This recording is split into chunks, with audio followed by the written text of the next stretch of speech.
BLM Kerala Tamil Nadu Pondicherry. Thrissur ജില്ലയിലെ രാഷ്ട്രീയ ഭൂപടത്തിൽ ഇടതുപക്ഷത്തിന്റെ പ്രത്യേകിച്ച് CPM-ന്റെ ഏറ്റവും സുരക്ഷിതമായ ഇടങ്ങളിലൊന്നാണ് ചേലക്കര നിയമസഭാ മണ്ഡലം. പട്ടികജാതി സംവരണ മണ്ഡലമായ ചേലക്കരയിൽ പതിറ്റാണ്ടുകളായി തുടർന്ന LDF അപ്രമാദിത്വം 2026 നിയമസഭാ തെരഞ്ഞെടുപ്പിലും ആവർത്തിക്കുമെന്ന ഉറച്ച വിശ്വാസത്തിലാണ് ഇടതുമുന്നണി.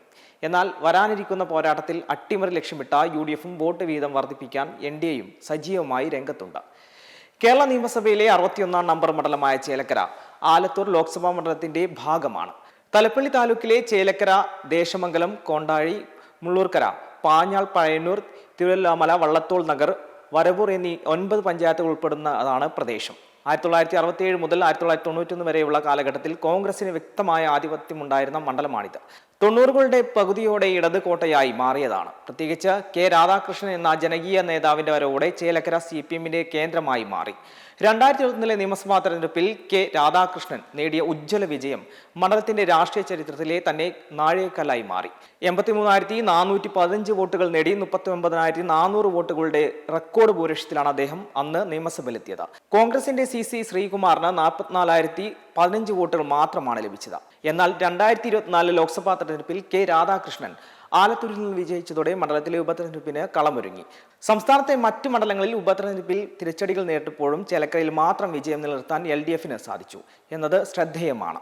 2004 നവംബറിൽ നടന്ന ഉപതെരഞ്ഞെടുപ്പിൽ UR പ്രദീപിനെയാണ് CPM വീണ്ടും പരീക്ഷിച്ചത്.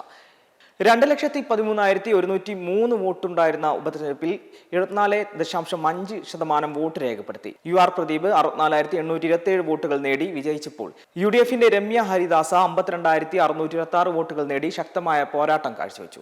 NDA സ്ഥാനാർത്ഥി K. ബാലകൃഷ്ണൻ 33,609 വോട്ടുകൾ നേടി BJP-യുടെ കരുത്ത് തെളിയിച്ചു. ഭൂരിപക്ഷം 12,000-ലേക്ക് കുറഞ്ഞെങ്കിലും കോട്ട കാക്കാൻ LDF-ന് സാധിച്ചു. 2024 നിയമസഭാ തെരഞ്ഞെടുപ്പിന് ഒരുങ്ങുമ്പോൾ ചേലക്കരയിൽ പോരാട്ടം കൂടുതൽ കടുക്കുമെന്ന സൂചനകളാണുള്ളത്.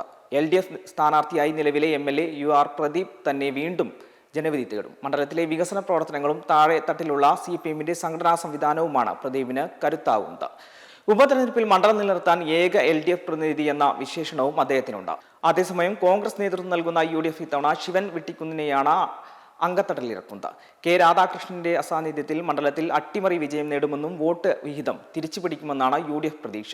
ഉപതെരഞ്ഞെടുപ്പിൽ രമ്യ ഹരിദാസ് നടത്തിയ മുന്നേറ്റം ഇത്തവണ വിജയമായി മാറുമെന്ന് കോൺഗ്രസ് പ്രവർത്തകർ വിശ്വസിക്കുന്നുണ്ട്. അതേസമയം BJP നയിക്കുന്ന NDA-ക്കായി K. ബാലകൃഷ്ണൻ വീണ്ടും മത്സരിക്കുന്നതും ശ്രദ്ധേയമാണ്. കഴിഞ്ഞ 3 തെരഞ്ഞെടുപ്പുകളിലും വോട്ട് വിഹിതം ക്രമാതീതമായി വർദ്ധിപ്പിക്കാൻ സാധിച്ചത് BJP-ക്ക് വലിയ ആത്മവിശ്വാസം നൽകുന്നുണ്ട്. ആം ആദ്മി പാർട്ടിക്കായി KV സുബ്രഹ്മണ്യനും മത്സരരംഗത്തുണ്ട്.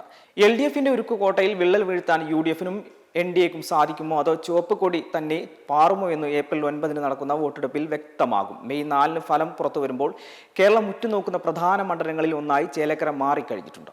BLM കേരള തമിഴ്നാട് പോണ്ടിച്ചേരി.